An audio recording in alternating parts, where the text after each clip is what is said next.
Greetings, everyone! Thank you so much for coming to join me for a little bit more of this DLC for the Outer Worlds.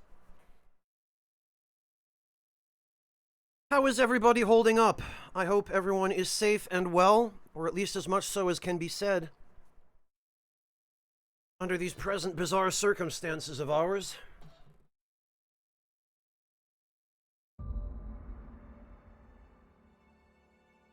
How are you all holding up?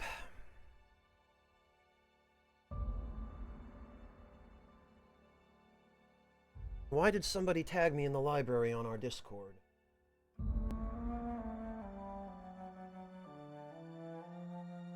Oh. I see why.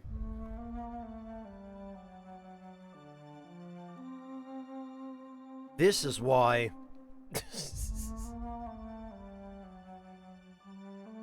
Twitch, man, I don't know what to do.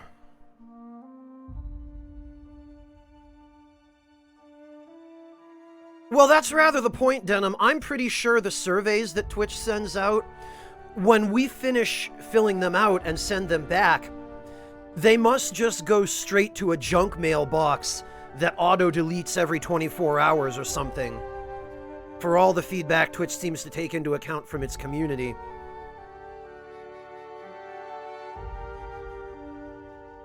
And then there was that nonsense the other day about a Twitch staff member showing up in somebody's chat and making a bits donation subversively and, as far as anybody could tell, in bad faith, shouting out a brand that the broadcaster had nothing to do with.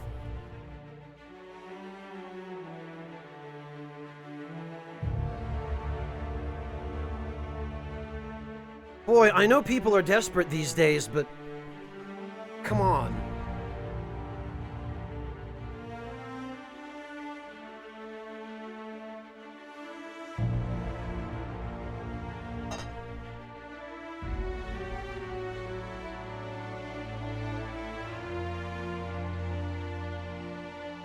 For anybody who's not sure what I'm talking about, I'm just trying to take a minute to find the link here.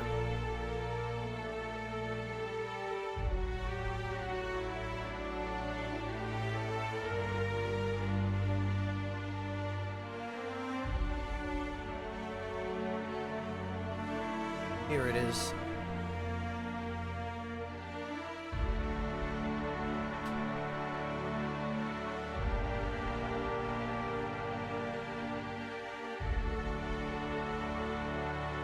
All right. How is our audio balance doing? Let me just run a quick check. Okay, that looks fine.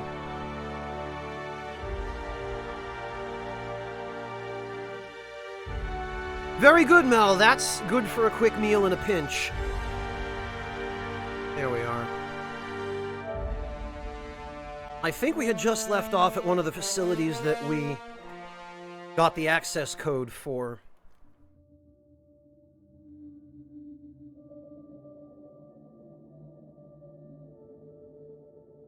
I don't even remember which one.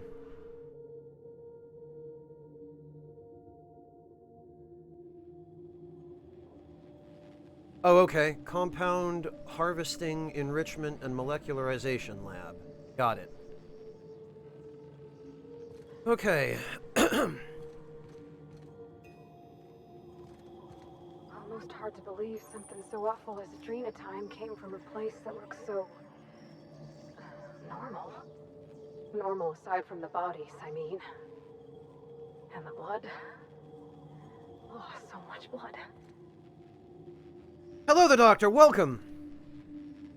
So the silly thing about this is, the events that happened on Gorgon supposedly happened, like, years ago, but the corpses here and the blood are all still fresh.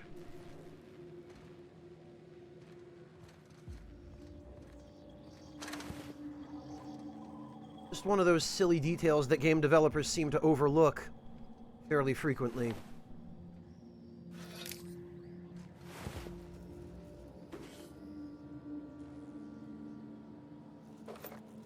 Also, there are all these marauder corpses in here.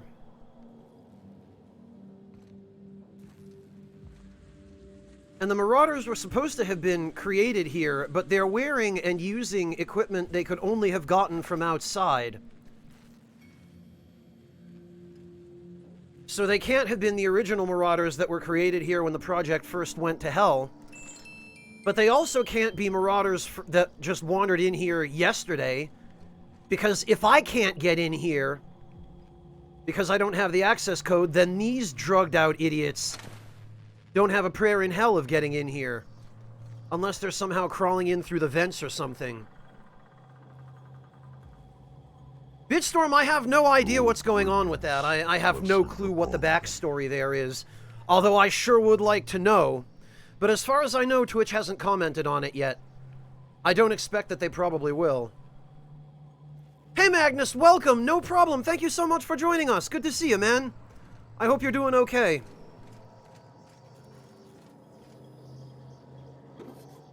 Alright, well, let's ditch some of the excess equipment.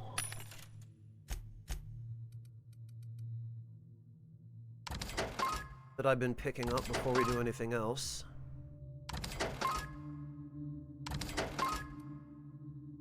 Oh, right, there's this piece of junk. Blackwolf, thank you so much for gifting a sub to Magnus. I really appreciate that.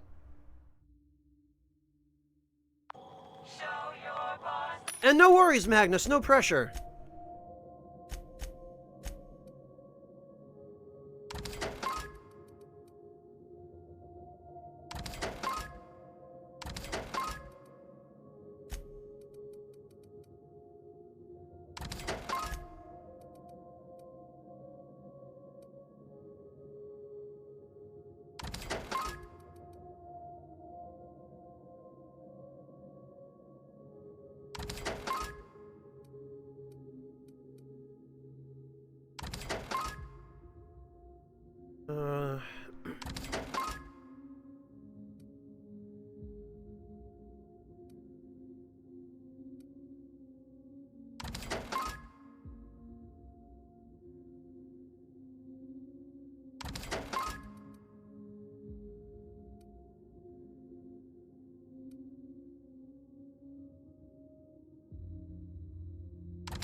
Stupid mag to power mods.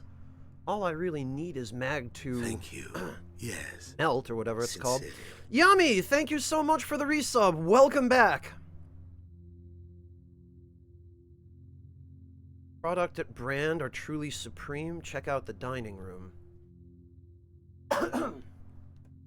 Why, Yummy? What? I'm almost afraid to ask.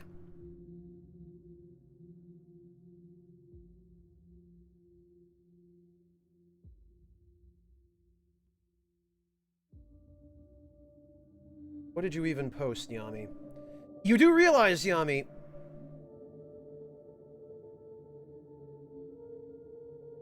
if you show up here and tell me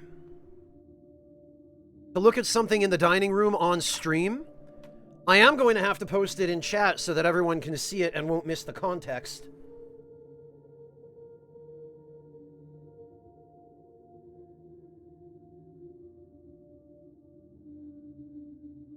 Oh, you're proud of your canned tuna that you're eating with dinner, Yami, I see. Oh, and Yami says in the dining room on the Discord, Spacer's Choice told me there's only room for salt tuna in my life. Well, Yami, I'm glad you're keeping it on brand. I'm sure the space corporations will appreciate your brand loyalty.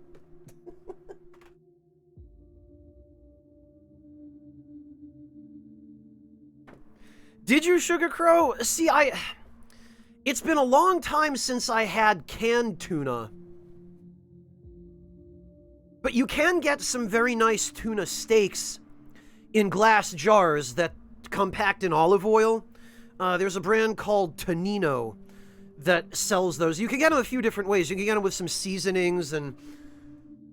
I'm not actually sponsored by Tonino. And I should be getting proper compensation for this, but screw it.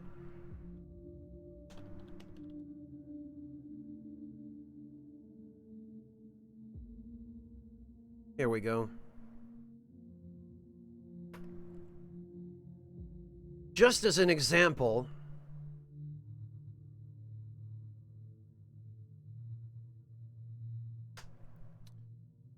you can get stuff like that, which is really nice. Those are nice single portion size tuna fillets in olive oil, and they come with a variety of seasonings. This one comes with lemon and pepper, which is a nice touch. I do quite like the lemon and pepper.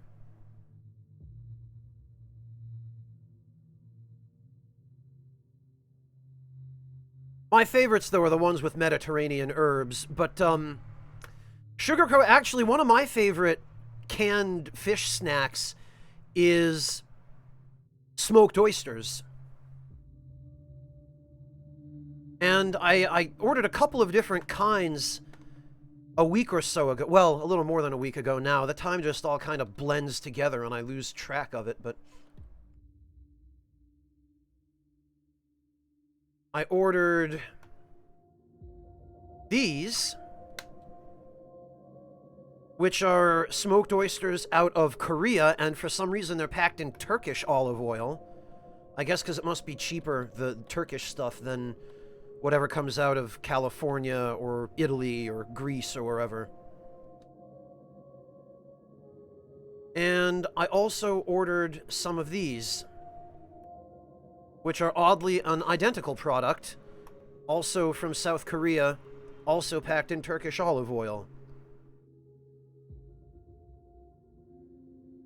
And I quite like smoked oysters, and if you haven't tried them, I suggest you do, because they're really nice. They're a great snack. Sugar Crow, you're making me jealous here. You've been having a lot of sushi lately.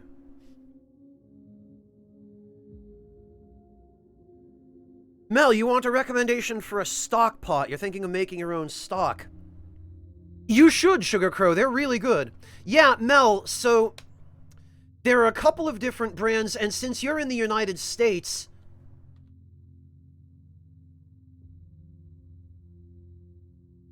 there are a couple of different ones that you can get.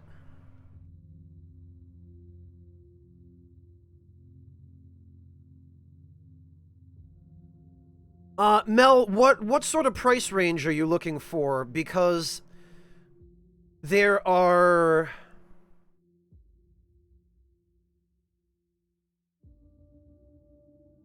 a variety of different kinds. Depending on what kind you're looking for, or, you know, what size or capacity. I would venture to suggest you will get the most bang for your buck. You'll get a product that will probably last your entire lifetime if you go with something like this. Hello, Moosty, welcome! Honestly, Moosty, I don't think pina coladas have ever gone out of style. I mean, I like them without alcohol every once in a while. They're a nice touch. They don't tend to be too sweet. They're just, the virgin variety is just pineapple juice and pulp and coconut milk and some crushed ice. But Mel, if you want to get a really good one that'll last you a long time,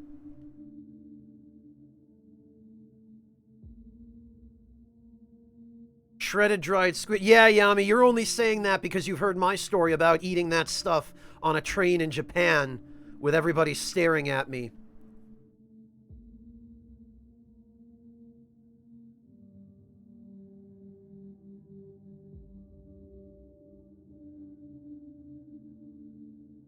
So, Mel, what I would recommend is the Cuisinart or the All-Clad variety. All-Clad gets really expensive, but All-Clad products are actually made in America out of American steel. So if you want quality and you don't care about price, those are the way to go. You won't be getting anything made in China that's filled with lead and made from old railroad steel or anything. Another thing I would advise you, Mel, is do not get a stock pot with a glass lid. There are a bunch of stock pots you'll find on Amazon or at shops and whatnot that have transparent glass lids. Those have a tendency to crack and break. Don't get those. Get one with a solid metal lid.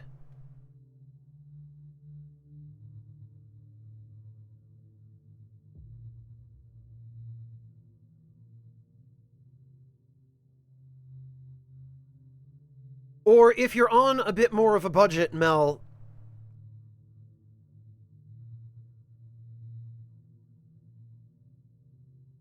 this is probably the minimum level of quality, this one right here, that I would dare to recommend.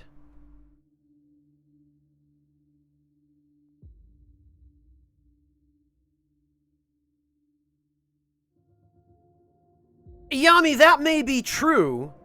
I may get certain passes for being culturally ignorant just because I'm a white dude, but I do, I'll have you know, take some interest in, you know, cultures that aren't mine and cuisines that aren't mine.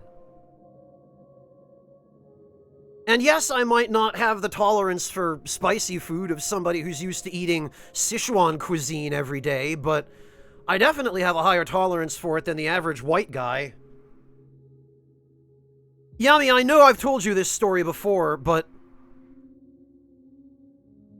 that one time I went to the Q restaurant in Boston to film there for that episode, I tried to order the spiciest, what was it? I think it was the mala broth for the soup, which is their specialty, and the waitress literally wouldn't let me order it.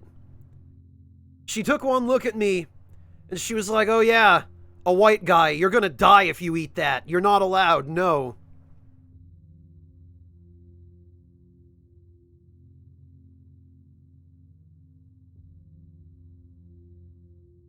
And I was like, "Come on, it can't be that bad." And she said, "Look, man, even the Chinese kids who come in here trying to be macho take one bite of that super spicy stuff and they get blown up. Like they just explode." She would only let me order the next level down from that. And I did, and it was very spicy. It was probably at the high end of what I could actually tolerate, but I did enjoy it and I did finish it.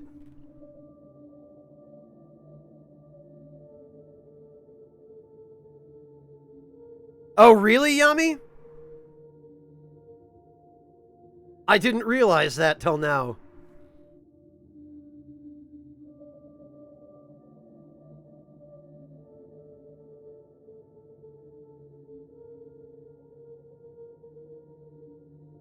Yeah, the doctor, it's funny you mention that, because we're talking strictly about food here, the doctor. I'm not getting into any other issues where you might apply that statement, but strictly in terms of food, on another occasion when I was in Boston, I was there with my mother, actually, visiting her side of the family for Thanksgiving, because a lot of her relatives live there. And my mother and I and a couple of friends of mine whom I had invited to, you know, join my family for Thanksgiving on that particular occasion, we went to a Whole Foods grocery store in the neighborhood where we were staying, where it was right across from our hotel. We went to the Whole Foods, and for anybody who isn't familiar with Whole Foods, it would probably be easier for me to just put a link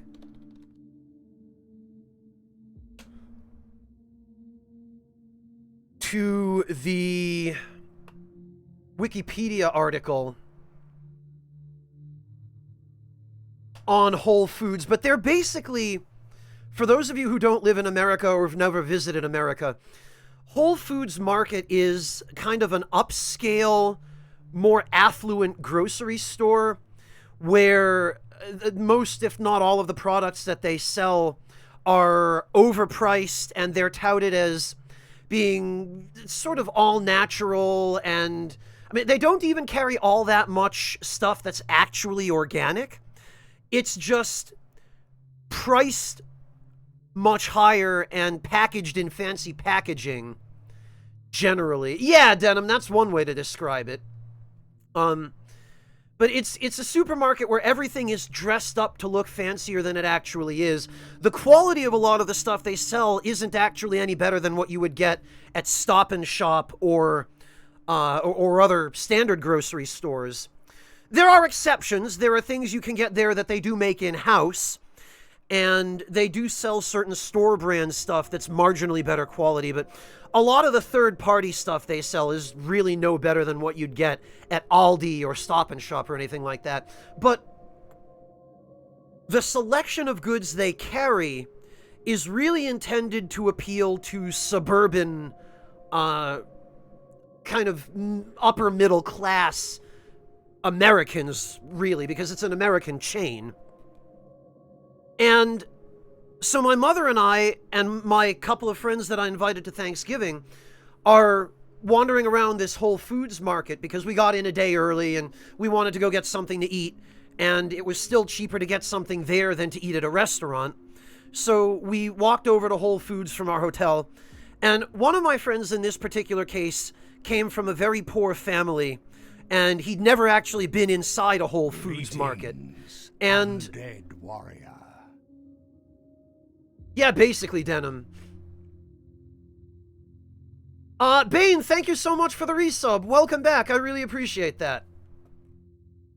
And so, he'd never been inside a Whole Foods before. He was looking at it, and it was a massive, massive grocery store, because this is Boston, and there aren't too many small grocery stores in Boston. This is a huge place that's meant to serve the entire neighborhood. So he's looking with wide eyes at all of the random, like, tofu hot dogs and, you know, vegan, vegetarian, like, fake meat products and all this fancy macrobiotic yogurt and stuff that's sitting in the cold cases, and he's kind of staring wide-eyed at this stuff, and I walk up to him, and he's holding a package of tofu hot dogs, and I'm like, what's the problem? And he just gives me this confused look, and then my other friend who was with us, who is a little bit more savvy and street smart, walks up and just completely deadpan looks at him and says, "This is white people food." And I'm standing there trying to, you know, like, not burst out laughing in front of all of the suburbanites wandering around the store. And I couldn't help thinking at that moment that I'd never heard a more apt description of the kinds of stuff they sell at Whole Foods. Hello, Monotone, welcome!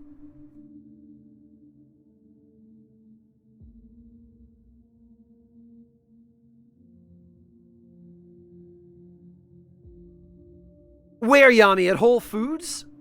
And yeah, Yami, I mean, I could have taken the train, probably a 20-minute train ride via the commuter rail, and then another maybe 15-20 minutes on the local subway, and gone to Haymarket, which is, well, I've done a video on Haymarket, but for anybody who doesn't know what Haymarket is, it's a fantastic place, and there aren't too many places like it.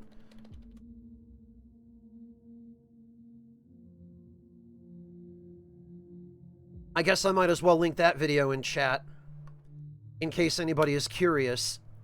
But I could have just taken the train to Haymarket and spent $20 and gotten a week's worth, like a shopping cart full of groceries. Oh yeah, Monotone! That's right. You've been to Haymarket, haven't you? Yeah, that's another fun story. I actually met up with Monotone one of the last times. I think it was the last time. Wasn't it, Monotone? It was this March for PAX East, right before the whole world got shut down for the coronavirus, I met up with Monotone and took him to Haymarket for his first time. And you spent, Monotone, what, somewhere in the neighborhood of $20 or $25? And between the two of us, I think we could barely carry all the stuff that you got. $15. Okay, it was even less.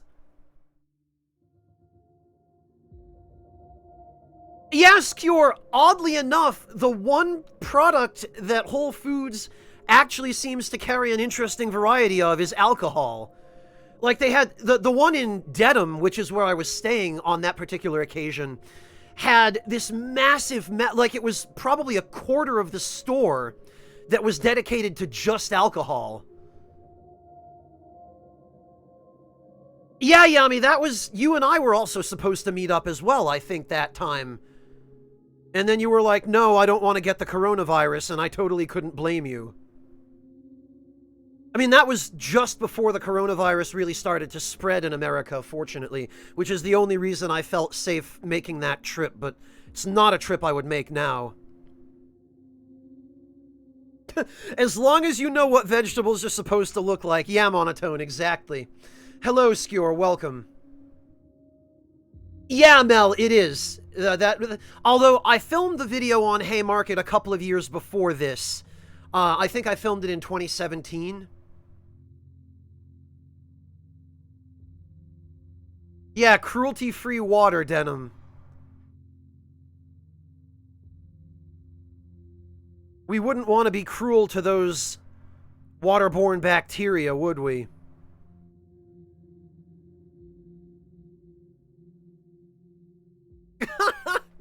Yeah, Monotone, the great thing about Haymarket is that there are so many things you can find there that you just wouldn't get anywhere else. There's actually there's a butcher at Haymarket. There are a couple of them, in fact. But there's a kosher butcher who provides for the local Jewish population. And I took Monotone to that butcher, and I think he was a little bit intimidated by it because we walked in and he took one look around and he just kind of slowly backed out of the shop and was like, no, I don't think I need any meat this time. So I just took him to the vegetable and fruit stands instead.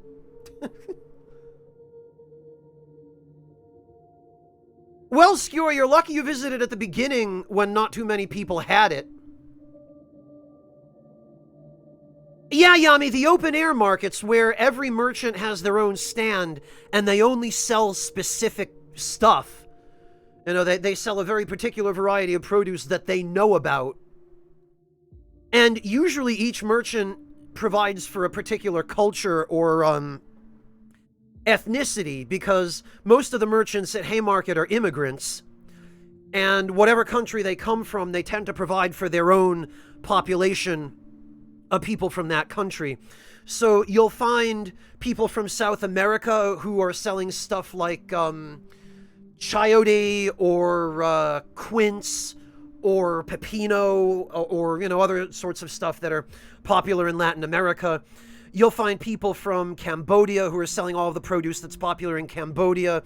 People from Eastern and Central Asia who are selling all of that kind of produce, like durian and dragon fruit and you know, lychees and longan and that kind of stuff.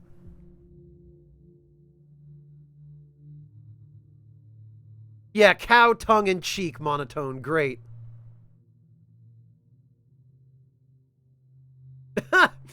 Yeah, Yami, you're describing Jing Fong.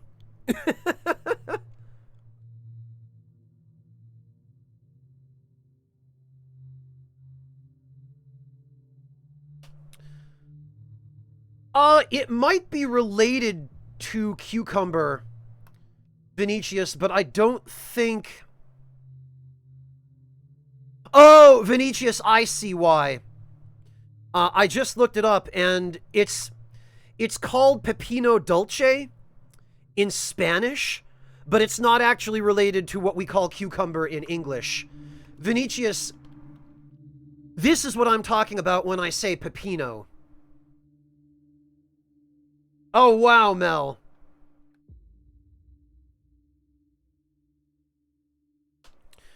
Whereas, Vinicius, this is what I'm talking about when I say cucumber. And this is another one of those really interesting cultural differences where we have different names for the same vegetable or fruit, or we have the same name for a different vegetable or fruit, which is what's going on here. So yeah, Vinny, the sweet cucumber is a completely different thing from the cucumber. In English, we call the cucumber a cucumber, and we call the sweet cucumber, the pepino dolce, we just call that pepino, because English doesn't differentiate. Apparently it also means it in Spanish, Vinicius, according to the Wikipedia article. This is the kind of stuff that's really fascinating, though, because I would not have known that there was a discrepancy there, Vinny, had you not brought it up. And it's interesting that that discrepancy also exists in Portuguese and Spanish. Bane, you've probably just never had... Well, that's a reflexive response, actually. I was about to say you've probably just never had cucumber prepared well, but there's not really an awful lot you do to prepare cucumber, generally. Usually you just chop it up and throw it in a salad of some kind. Yeah, Mel, it doesn't help that different countries have different names for a particular vegetable.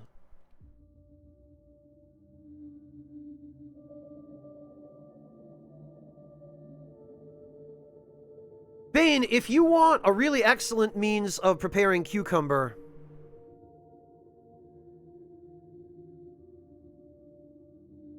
let me just give you a recommendation.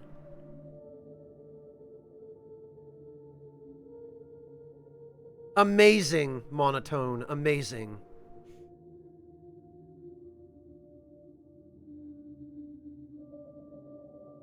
Corn in Chinese is jaded rice? Okay.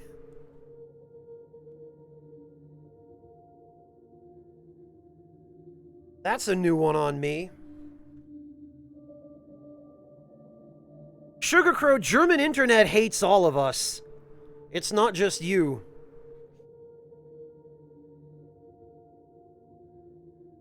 Well, Bane, you should give it a try other ways.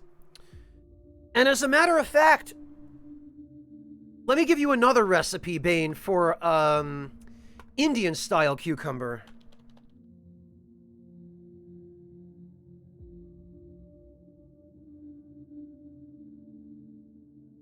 Because India has a really nice way of doing it. They call it cucumber salad. Here we go.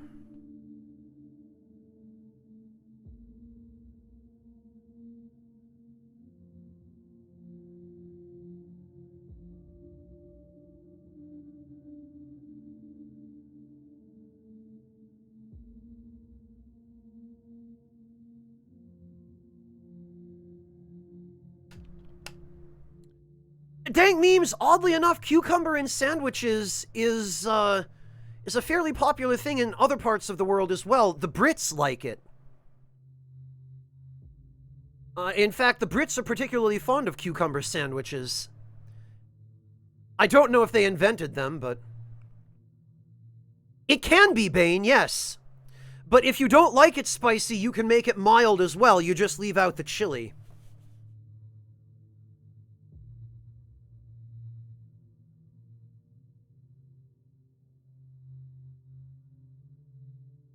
Let me give you an alternative version of that as well, Bane.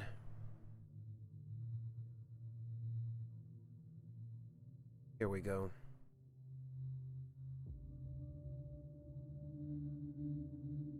Oh, this is a nice little bonus, in fact, Bane, because you also get a recipe for what appears to be tandoori chicken kebabs with this. Oh, you love spicy? Then you'll really like this. The recipe that I linked in the video from All Recipes, Bane, that's for spicy cucumber salad. And cucumber salad you can also make spicy if you like as well. Oh, hey, Sushi Bandit. Welcome. Good to see you. Yeah, Bane, you'll really like these, I think. Even if you think you don't like cucumber, or if you don't like it any of the ways you've had it, try it one of these ways, because I don't know what country you're from, but if you're from America, Americans don't tend to do an awful lot with cucumber. Usually, in America, you'll just see it sliced and maybe peeled and just chopped up and thrown into a salad. That's usually the most that American restaurants will do with it, but you start getting a little more exotic and you'll find some really nice recipes with it.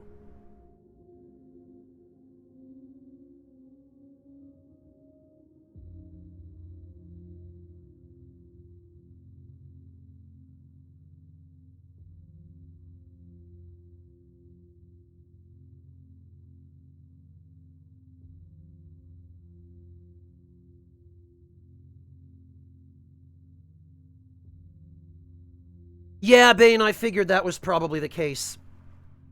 Well, that just means you have to prepare some of those more interesting dishes yourself. But once you have, I promise you will really enjoy them.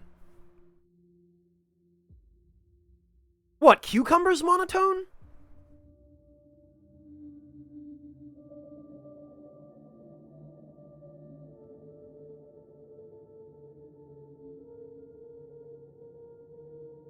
Well, Mel, that's true.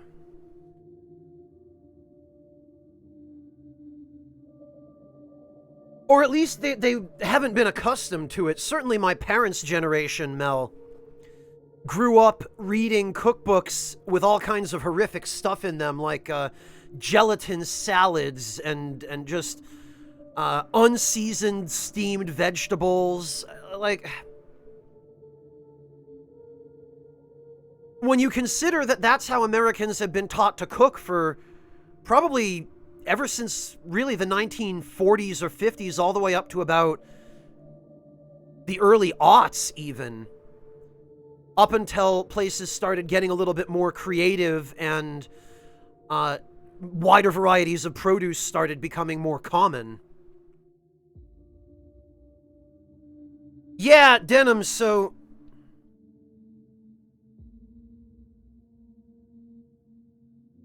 Denim, I know you are pretty young, and you're lucky for that, because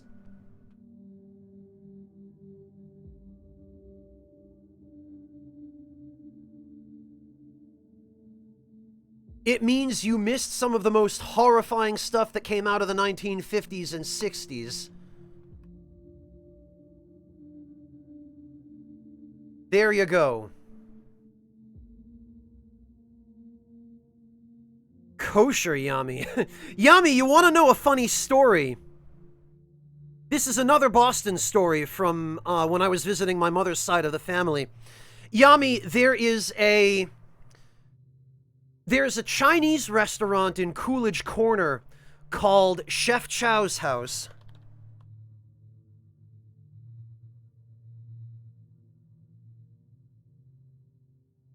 Here it is.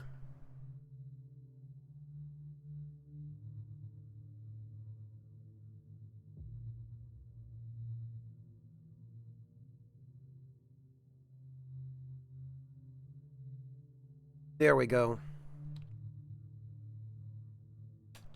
So, Yami, there's this restaurant in Coolidge Corner in Boston called Chef Chow's House.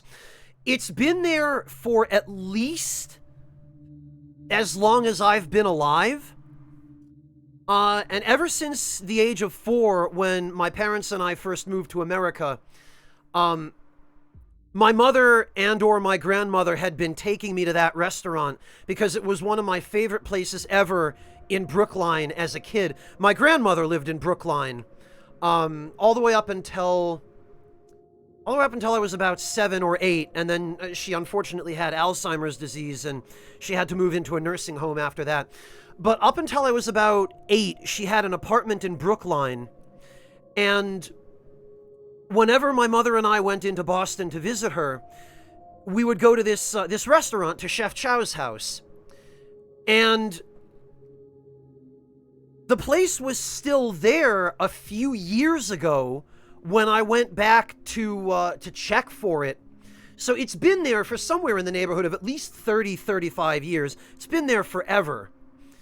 And about 6 or 7 years ago, my mother and I went to visit one of my mother's cousins who was on the elderly side, is on the elderly side. She's well into her 80s now. At the time, she was in her, I think, late 70s, early 80s. But she's a very traditional, very kind, grandmotherly Jewish lady. But she keeps very strict kosher, right? So she won't eat pork. And we were out one day with her. We were walking around Brookline, and we decided to stop somewhere for something to eat. And just, randomly for the hell of it, I said, well, hey, why don't we check Chef Chow's house? Jews can always find something to eat at a Chinese restaurant, right? We can just get rice or, something that doesn't contain pork. Goodness knows we're used to ordering from Chinese restaurants on Christmas when everything else is closed, which is a bit of a running joke for those of you who aren't familiar that Chinese restaurants get all the business from the Jewish people on Christmas when we Jews can't go anywhere else because everything's closed. The Chinese restaurants are the only places that are open. So we go to this place, and what does my strictly kosher Jewish cousin order? But unknowingly, she orders a fried rice dish with pork in it. And she was like, wow, this is really good.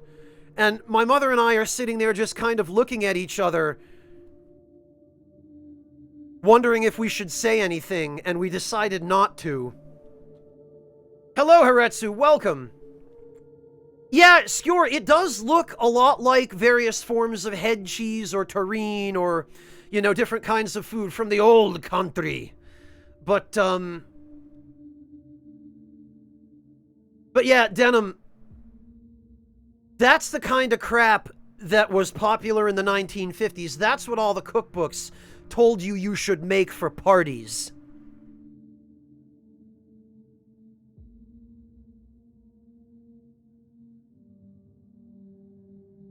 Yummy, by the time we realized it was too late, she was already halfway through her second bowl of the stuff.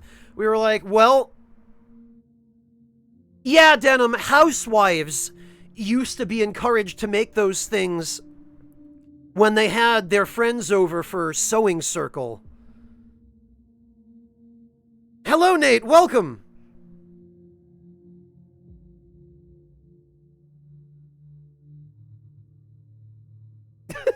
I'm a bad grand niece. Wow, Yummy.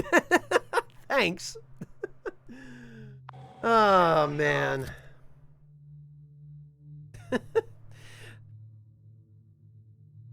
No, Denim, I think you were right the first time. I think it's aw fuck.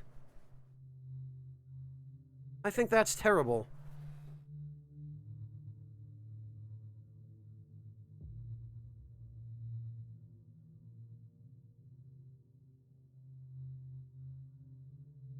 Not quite in the same way as you would expect it from Christianity, Ultima, no. Jews don't really have the equivalent of confessionals or anything like that. You just do a little bit of extra time at the synagogue, I guess.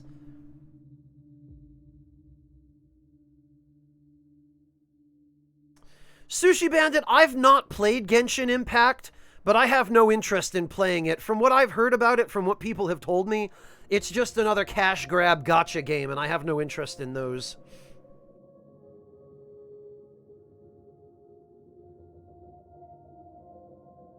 Oh, Dulce de Leche is not bad, Vinny. It does usually end up being a little bit too sweet for me, but I do know what it is. And usually those sorts of cream-based desserts, Vinny, are the only ones that are mild enough for me to eat.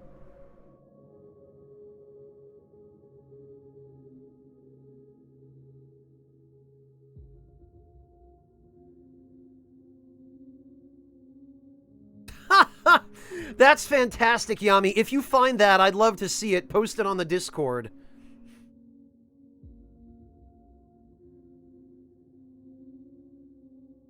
Well, Denim, but that was par for the course in the 1950s and 60s, even all the way up through the 70s and 80s. Like, I moved to America in 1989, and the type of food that was being served in America in 1989, Denim, a fantastic example of that. I never even intended for this to turn into a food stream. I thought I was going to play some Outer Worlds, but here we are. Denim, you know who Jacques Pepin is, right? The world famous French chef who, along with Julia Child, basically made it common and okay for regular people to try to do some nicer cooking in their own homes. All right, Denim, I think you would immediately know who he is if I showed you a video clip.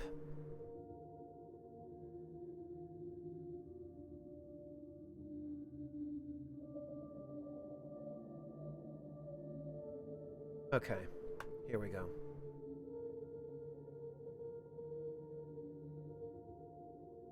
So, Denim. Hello, Skip Johnson. Welcome. Denim, this is Jacques Pepin. He basically... He's a super famous chef. He was born in France, did an apprenticeship as a chef in France, and became a professional chef for a long time. He actually... he worked as a chef at the White House in America for, I think, a couple of different administrations. He worked at a number of really prestigious restaurants. He has a really long and illustrious career. And he, throughout the 70s, 80s, and the 90s, he was rarely seen apart from Julia Child. The two of them were very good friends, and they did a lot of cooking shows together. Jacques Pepin had a story about trying to buy groceries in the United States in, I want to say, the 70s or the 80s when he first moved there, which wasn't terribly long before my parents and I moved there, and it was still quite a lot like what he described when we were, when we had just moved to the U.S. He talked about how he went to a grocery store, and he asked one of the grocery store staff if they had mushrooms. And the staff said, yeah, aisle 5. They point him to aisle 5. The only mushrooms they had at the store were canned mushrooms. They didn't have fresh mushrooms. They didn't have any of that stuff. And it was a lot like that when I was a kid as well. There wasn't as much fresh stuff. It was harder to find. It was more expensive. The quality wasn't as good. And what you did find typically would have been sitting there for a while because nobody was buying it. It was really before the push to make fresher ingredients a more important part of the American diet. And back then, Denim, virtually all of the ads you saw on TV for drinks or cereal or juice products that were marketed toward kids, they were all basically just colored water filled with high fructose corn syrup. There was no health consciousness whatsoever then.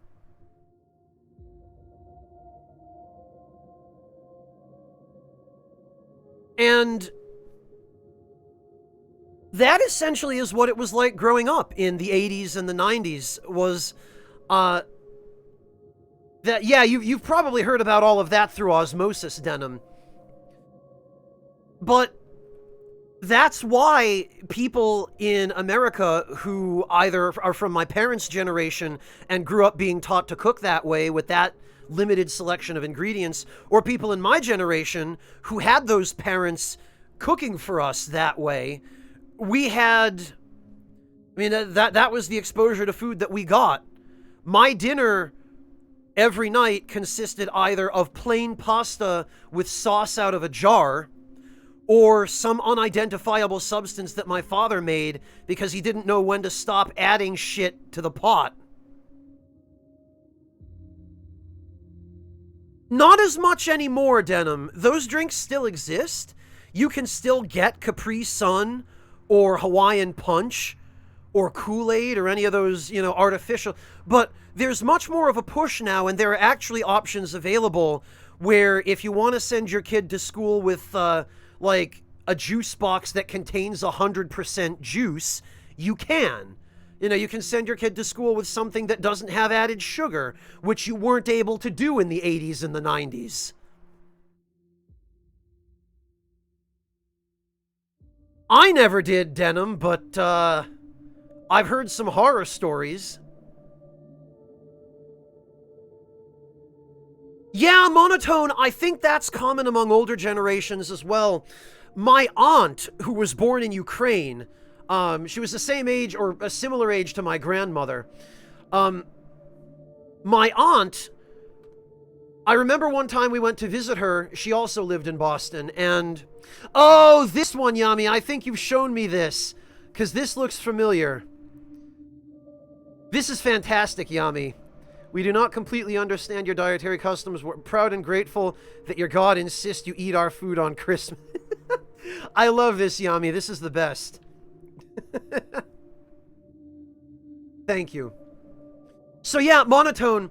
My Ukrainian aunt, she on this one particular occasion we went to visit her, she'd bought some steaks at a local grocery store. And they were nice steaks, you know. They were, I think, like a 12-ounce New York strip or whatever. And she had, I think, 4 or 5 of them.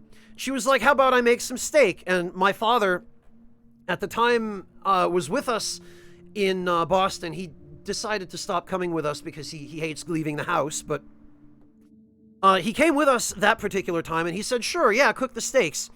And what does she do? She picks up the steaks, drops them in a pot of boiling water, and lets them boil for about 20 minutes until they become shoe leather. And I think the reason people from that generation learned to cook that way, monotone, is because they were so unaccustomed to having access to meat, because meat is a luxury item, or it was back in the old country. Even for my mother's side of the family, who back in the old country were part of the middle class, the original family owned a candy factory in the old country, so they were reasonably well off. And even then, under the Tsar's regime, they still couldn't afford meat all that often.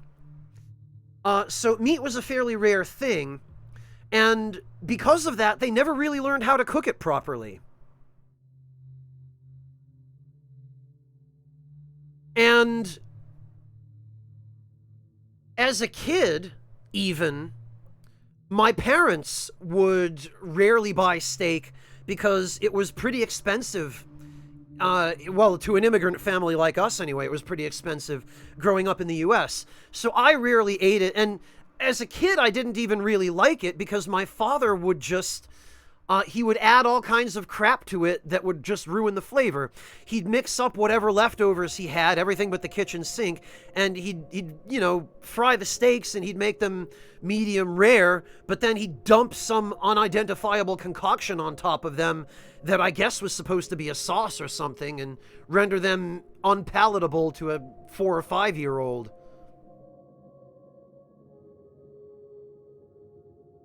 Monotone, that's depressing, but I'm certain it has to do with the fact that she just grew up eating steak that way, and people are intrinsically resistant to change. And that's what she knows, that's what she's used to. She can't tolerate anything, you know, cooked properly. Monotone, I don't know if you heard Pat share this story, but Pat told a story not too long ago about how his grandmother was the kind of guy, it was on the podcast he told it, his grandmother would literally, she'd cook a steak that was so old it had green stuff growing on it. The point of his story was that he and his family would all get food poisoning every time they ate at his grandmother's house, every time without fail, because his grandmother would just brush the green stuff off the steak, cook it with no seasoning, and feed it to them. And that is a special kind of hell. And he also mentioned how his mother somehow managed to learn enough about cooking to become just a bad cook. I wish he were here so he could share this, because I don't really think I'm doing the original story justice, but... Zarek, thank you so much for the resub. Welcome back. Oh, very good. You went for the quote-unquote upgrade to your PS TV, Zarek. That's a good investment. I bet you're glad you did. Yeah, Denim. And that his mother apparently managed to learn enough cooking skills to be not a terrible cook, but not a good one, which is still an improvement over his grandmother. That's the kind of thing, though, that when you don't have access to the ingredients, you never learn how to use them. So I consider myself incredibly lucky that I can go to a grocery store and, you know, on a good day, I can afford at least a small cut of meat. And if I'm careful and judicious and economical, and if I'm particularly respectful and kind to the butcher, or to whomever is running the meat counter at the grocery store, I might actually get a particularly nice cut of meat for a little bit less than I might otherwise have been expected to pay for it. And I can then make use of that for maybe even a week's worth of meals. That was something I could not do as a kid, because my parents, first of all, couldn't afford to do it very often, and even when they did, they didn't know how to cook the damn stuff.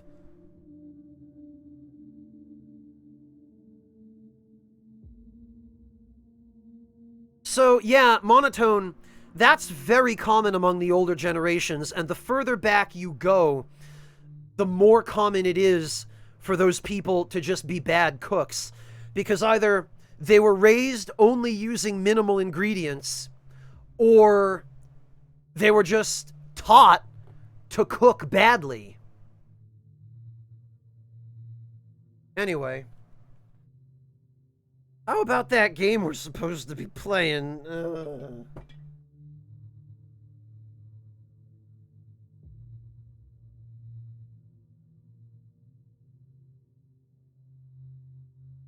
Yeah, you're very lucky they're not, Denim. Man, I guess I could just start the VOD here when I highlight it.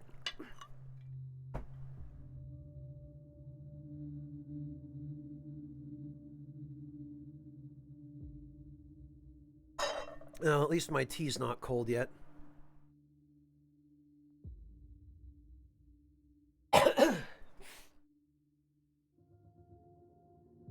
Well, Sushi Bandit, I'm largely self-taught as well, but this brings up a piece of wisdom that was shared with me by a wise old man many years ago, which is that he taught me that the single most important skill you can learn in life is how to teach yourself. That's a pretty durable vase. So, Sushi Bandit, if you can even just develop a basic foundation for your skills, you can then build upon that foundation your own, as long as you're a motivated learner and a self-starter. Sushi Bandit, honestly, he was more like a cross between a Jedi Master and Santa Claus. He was sort of an old, fat, jolly man with a very Santa Claus-looking beard and generally a very Santa Claus sort of countenance. And and he was the one who taught me that lesson. He was a friend of my father's, actually, Sushi Bandit, and my father would periodically go visit him, and I would occasionally tag along, because he was a nice guy, and he was fun to hang out with. We would actually... Oddly enough, Sushi Bandit, I did learn a little bit of cooking from him, because every year he would get together a bunch of local guys. He'd get a bunch of the local rednecks together in the town where my parents live, and they would buy like 500 or 600 heads of cabbage from one of the local farmers, and they would spend the entire day turning the cabbage into sauerkraut. So I actually learned how to make sauerkraut from this group of American rednecks. And they were very good at it, and they all really liked sauerkraut, so I ironically ended up learning a bit of my German heritage from a bunch of gun-toting, pickup truck-driving, American beer-drinking, backwoods survivalist-type people. And it was always a rollicking good time because, there's never a dull moment when that many rednecks get together. A bunch of them were hunters, and typically somebody or other would bring either a deer that they had just bagged, or they'd bring some pork because one or two of them raised pigs at the time, and on one particular occasion I remember somebody brought some venison liver, and the main guy, the guy whom I described to Sushi Bandit as a cross between a Jedi Master and Santa Claus, he had a couple of scraggly old dogs, and the dogs just would not leave us alone when we threw the venison liver on the grill.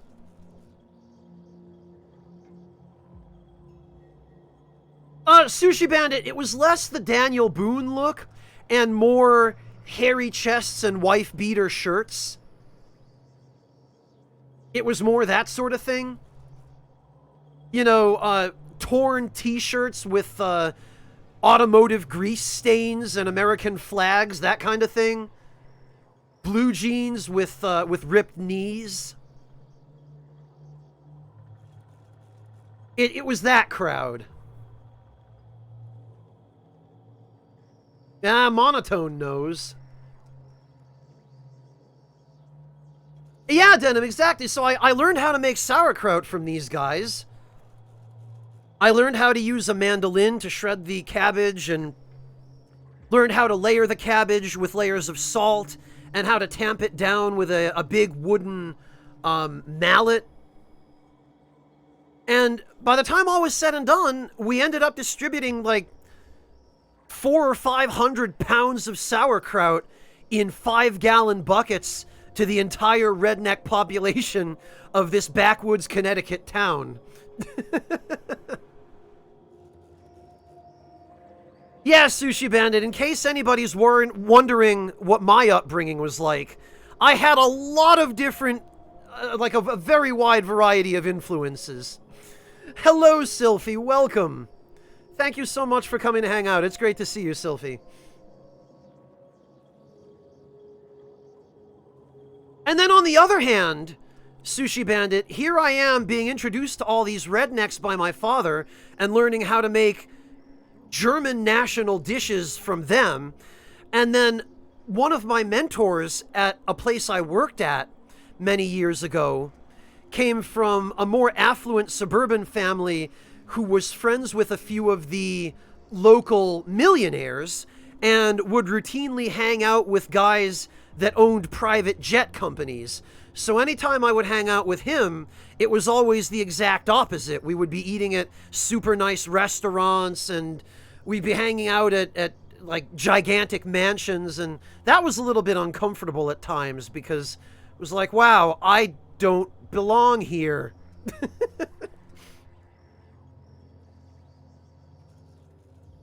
Yeah, right, Yami. This is why I say there really isn't any particular place where I belong. When I call myself a citizen of the world, I really mean it. I'm not really American enough to be American, and I'm not really German enough to be German, and I'm not really enough of anything else to be just that thing. I'm just sort of a mishmash of different cultures and influences and interests, and I don't really particularly have a place where I belong. Which is fine. I've never really felt like I particularly needed one. It's just interesting that most people I know seem to have a fairly concrete sense of national or cultural identity, whereas I really don't.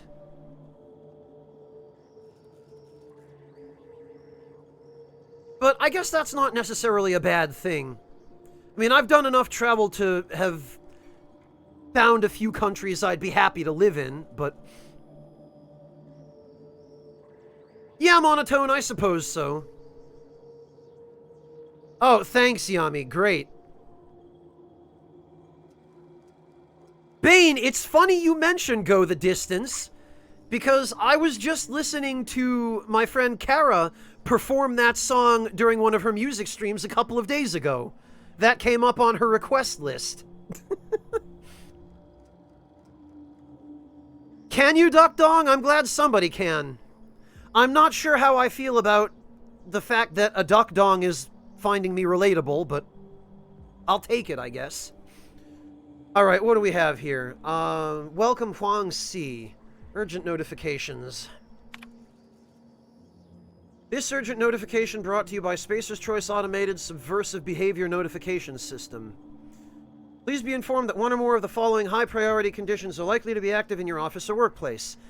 Escaped primals, unlawful discussion of subversive cultural material, extended and unauthorized breaks. I love that these are all the same level of severity as far as Spacer's Choice is concerned. Please notify your supervisor immediately. If you're the designated supervisor of this workplace, this message constitutes your official notification. This is an automated response.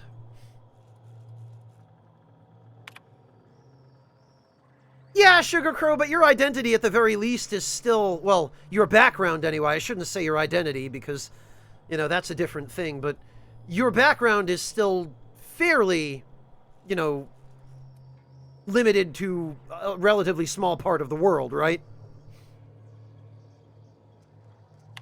Messages. Gorgon internal messaging system interface.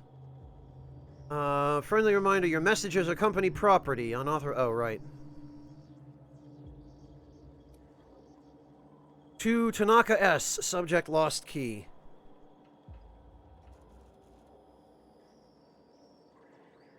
Oh, monotone, screw you!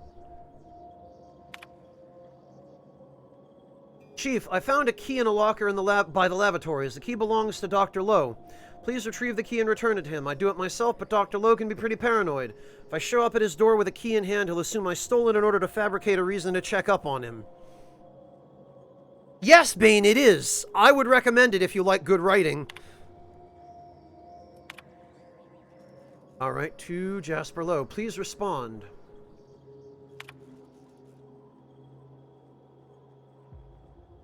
Jasper, I know you told me not to bother you when you're working, but I'm running out of options. I understand you're busy, so I boiled down my list of concerns into simple yes or no questions. Just respond with Y or N. Did you read Goodfellow's letter? Am I on the chopping block? Has security talked to you about some type of corporate spy in our ranks? 3A, is there a spy? Did you know Padilla's heart gave out after a 72-hour shift?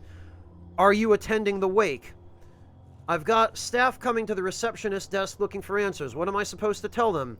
It's not the best choice. It's the only choice we've got. Are you going to respond? From Jasper Lowe. Ha! He just sends, no, I'm not going to respond. What an asshole.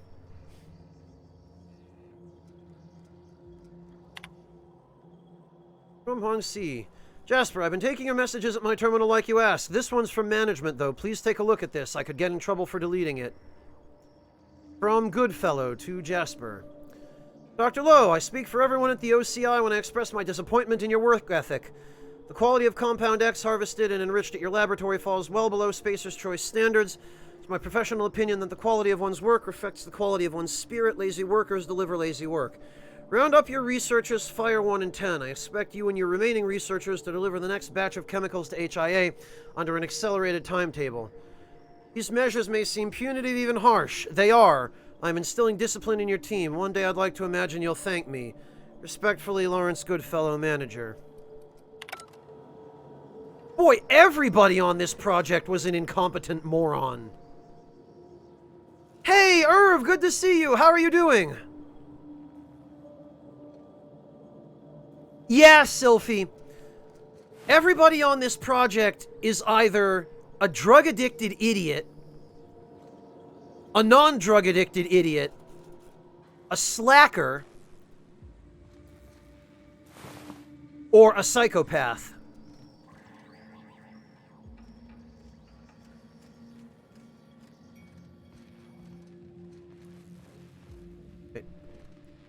Only you can protect fourth quarter profits.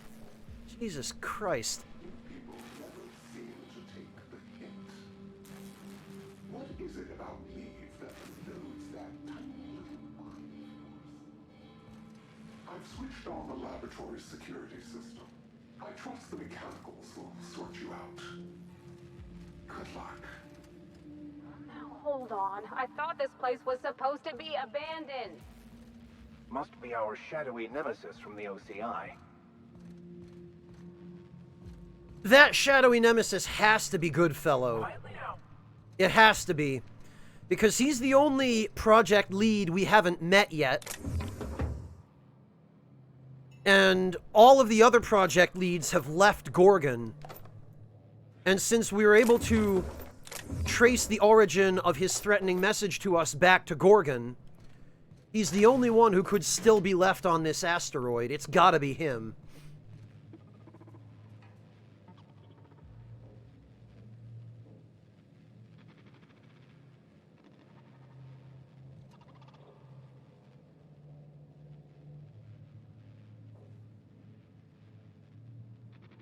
Oh, were you, Dank Memes?